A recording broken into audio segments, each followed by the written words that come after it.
दोस्तों टीडीएस में एक बहुत बड़ा चेंज किया गया है, जिसकी वजह से कि आपको अपने कॉन्ट्रैक्टर का जो टीडीएस काटना है उसका रेट रिवाइज़ करना पड़ सकता है और जो कॉन्ट्रैक्ट है वो भी रिवाइज़ करना पड़ सकता है। तो इसके लिए आप इस वीडियो को अंत तक ज़रूर देखें ताकि आप समझ पाएँ कि कौन सा चेंज किया गया है, किस डेट से चेंज किया गया है और ये चेंज क्यों किया गया है। सी ए सतबीर सिंह यूट्यूब चैनल पे आपका स्वागत है। इनकम टैक्स की कॉम्प्लायंस करना दिन ब दिन मुश्किल होता जा रहा है क्योंकि इनकम टैक्स बदल रहा है, नए सर्कुलर नोटिफिकेशन आ रहे हैं। इसलिए आप हमारे यूट्यूब चैनल को सब्सक्राइब कर लें ताकि आपको इनकम टैक्स के रेगुलर अपडेट मिलते रहें।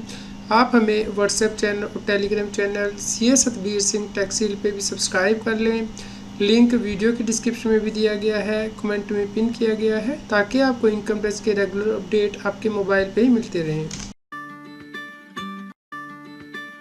यहाँ पे आपके लिए जानना जरूरी है कि सेक्शन 194C के अंतर्गत टीडीएस कैसे काटा जाता है, सेक्शन 194J के अंतर्गत टीडीएस कैसे काटा जाता है।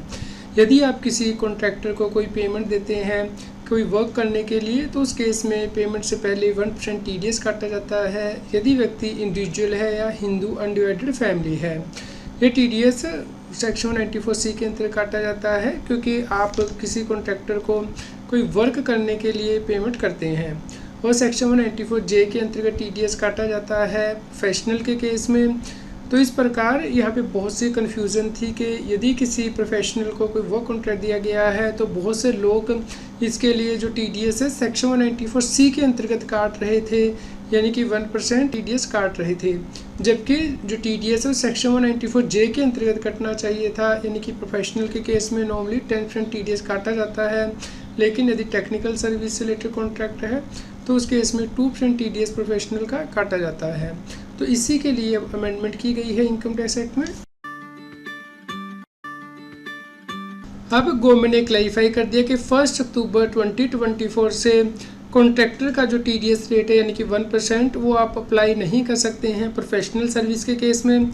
इस प्रकार यदि प्रोफेशनल सर्विस सेक्शन 194J के अंतर्गत कवर्ड है तो उस सेक्शन के अंतर्गत जो टीडीएस रेट है जो कि 10% है वो आपको अप्लाई करना होगा। आप कॉन्ट्रैक्टर का टीडीएस रेट अप्लाई नहीं कर सकते हैं। इस प्रकार यदि कोई व्यक्ति लीगल प्रोफेशन करते हुए या फिर मेडिकल प्रोफेशन करते हुए या इंजीनियरिंग का प्रोफेशन करते हुए या फिर आर्किटेक्चर प्रोफेशन करते हुए या फिर प्रोफेशन ऑफ अकाउंटेंसी या फिर टेक्निकल कंसल्टेंसी या इंटीरियर डेकोरेटर या फिर एडवर्टाइजिंग से रिलेटेड कोई सर्विस देगा या फिर वो नोटिफाइड सर्विस देगा तो उस केस में प्रोफेशनल सर्विस मानी जाती हैं और उसके ऊपर जो टीडीएस है वो सेक्शन 194J के अंतर्गत काटा जाएगा। तो इस प्रकार 1 अक्टूबर 2024 से आपको देखना है कि कहीं आप किसी प्रोफेशनल का टीडीएस सेक्शन 194C के अंतर्गत तो नहीं काट रहे। यदि आप ऐसा कर रहे हैं तो आपको जो कॉन्ट्रैक्ट है वो रिवाइज़ करना होगा और अपने सॉफ्टवेयर में जो रेट हैं वो भी रिवाइज़ करने होंगे क्योंकि इसका जो टीडीएस है वो प्रोफेशनल के अंतर्गत काटा जाएगा। तो आप इस बात का ध्यान रखें और सभी लोगों के साथ ये वीडियो शेयर कीजिए ताकि सभी लोगों तक ये जानकारी पहुँच पाए और वो इनकम टैक्स की कॉम्प्लायंस कर पाएँ।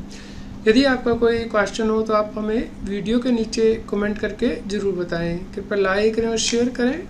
आपको असेसमेंट ईयर 24-25 की ITR कैसे फाइल करनी है, इसके लिए सी ए सतबीर सिंह यूट्यूब चैनल पे प्लेलिस्ट में जाके आप प्लेलिस्ट दे सकते हैं ITR फाइलिंग से रिलेटेड, जिसपे कि हमने 50+ वीडियो कवर की हैं ITR फाइलिंग से रिलेटेड। और वीडियोस में जाके लेटेस्ट वीडियो देख सकते हैं। तो आप इन सभी वीडियोस को देखिए, लाइक कीजिए, शेयर कीजिए ताकि सभी लोगों तक ये जानकारी पहुंच पाए और वो इनकम टैक्स की कॉम्प्लायंस कर पाएँ। रेगुलर टैक्स अपडेट के लिए इस चैनल को सब्सक्राइब करें। आप हमें टेलीग्राम ऐप सी ए सतबीर सिंह टैक्सील पे ज्वाइन कर सकते हैं ताकि आप GST और इनकम टैक्स के रेगुलर अपडेट अपने मोबाइल पर ही प्राप्त कर सकें।